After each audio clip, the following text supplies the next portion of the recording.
हाथ में दुर्वा, मान लो ये तुमने दुर्वा ले ली, हाथ में दुर्वा, एक बेलपत्र, और उसी हाथ में अपने घर का भरा हुआ एक लोटा जल।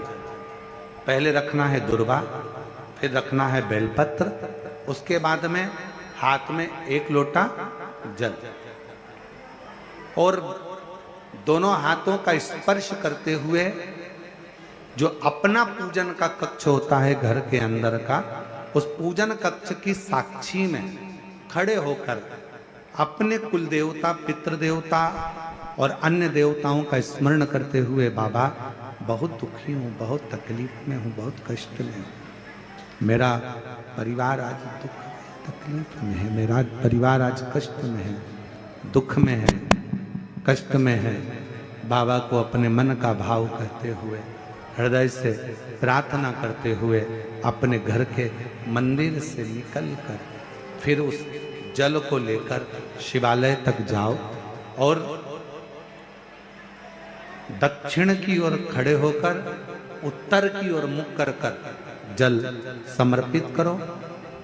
बेलपत्र और दुर्वा दोनों को अशोक सुंदरी वाली जगह पर चढ़ा दीजिए। अशोक सुंदरी की जगह तो सबको मालूम है ना। अशोक सुंदरी वाली जगह पर उस बेलपत्र और दुर्वा को समर्पित कर दो। चढ़ा हुआ थोड़ा सा जल लेकर आओ, घर के दरवाजे पर उसका छींटा दे दो, लेपन कर दो, और बाबा से 5 सोमवार नियम से आप दुर्वा, बेलपत्र और जल का प्रयोग अगर करोगे, 5 सोमवार पूर्ण होंगे, जो तुम्हारा दुख है वो समाप्त जरूर होगा। शिव करुणा जरूर, शिव कृपा जरूर। बस इसमें 3 चीजों का स्मरण रखिएगा। 3 चीजों शिव पुराण कर रही है, इसमें 3 चीजों का स्मरण करिए। पहले नंबर पर दुर्वा, दूसरे नंबर पर बेलपत्र, और तीसरे नंबर पर जब जल चढ़ाकर वापिस आओ तो अपने घर में प्रवेश के पहले देहली पर, चौखट पर भगवान शंकर के अपने घर के द्वार पर शिव का नाम लेकर जल का सिंचन। 3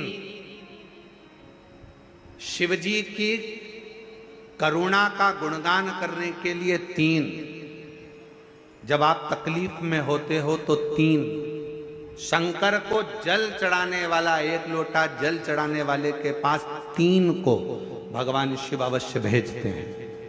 दुख को समाप्त करने से पहले 3 को मेरा शंकर आपके दरवाजे पर जरूर भेजता है। पहले नंबर पर मां आद्य शक्ति दुर्गा को आपकी पड़ोसन के रूप में, आपके रिश्तेदार के रूप में, आपके कुटुंबी के रूप में, आपके संबंधियों के रूप में, किसी ना किसी के रूप में आपके पास भेजकर बोलेंगे, क्यों घबराती हो, क्यों चिंता करती हो, क्यों टेंशन लेती हो। मैंने सुना है कथा में, बाबा ने ये बताया था, एक काम कर, 1 बेलपत्र, 1 दुर्वा लेकर जा, बताएगी, आएगी, बैठेगी, सुंदर, उस दिन उसका चेहरा देखोगे आप तो आपको लगेगा ये मेरी पड़ोसन नहीं हो सकती। उसका चेहरा देखोगे तो आपको लगेगा ये मेरी देवरानी नहीं, ये मेरी जेठानी नहीं, ये मेरी ननंद नहीं, ये मेरा रिश्तेदार नहीं। आज इसका चेहरा कुछ और बोल रहा होगा, होगी तब कोई तुम्हारे कहेगा, धीरे से सामने नहीं आएगा तो सुंदर स्वरूप धारण कर कर स्वप्न में आकर कहेगा। ऐसा लगेगा कोई तुम्हें जगा कर कह रहा है कि तू घबराना मती, तू ये कर लेना, समझ। धीरे से सामने नहीं आएगा तो सुंदर स्वरूप धारण कर कर स्वप्न में आकर कहेगा। ऐसा लगेगा कोई तुम्हें जगा कर कह रहा है कि तू घबराना मती, तू ये कर लेना, समझ लेना मेरे बाबा ने अपनी अर्धांगिनी पार्वती को तुम्हारे पास भेज दिया। मेरे शिव ने अपनी पत्नी को तुम्हारे पास भेज दिया, अपनी अर्धांगिनी को भेज दिया। दूसरे नंबर पर मेरे भोले बाबा, मेरे शंकर, मेरे त्रिकालदर्शी, मेरे करुणा सागर, मेरे शंकर दूसरे नंबर पर अपने गण भृंगी को भेज देते। शिवजी के गण श्रृंगी और भृंगी का कर्म क्या?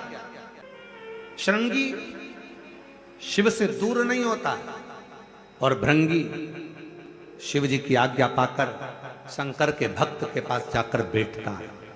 शिवजी अपने दूसरे पात्र को भेजते हैं भृंगी को। भृंगी दूसरे नंबर पर जाता है। उसका काम क्या है? भृंगी का कर्म क्या है? तो कहा भृंगी कभी भी सामने अपने प्रतिबिंब से नहीं आता, किसी का स्वरूप धर कर नहीं आता। भृंगी आपके हृदय में आकर भीतर से बोलने का प्रयास करता है। ये काम गलत हो रहा है, इसको रोक ले। तेरा मन से अंदर से बोलने का प्रयास करेगा, एक काम कर, तू वहां चले जाए, ऐसा हो सकता है, तू ऐसा कर ले, तू वैसा कर ले। वो बताने का प्रयास करेगा, वो आपको ले जाने का प्रयास करेगा, उस तक ले जाने का प्रयास करेगा कि ये कर्म कर, ये कर्म कर। भृंग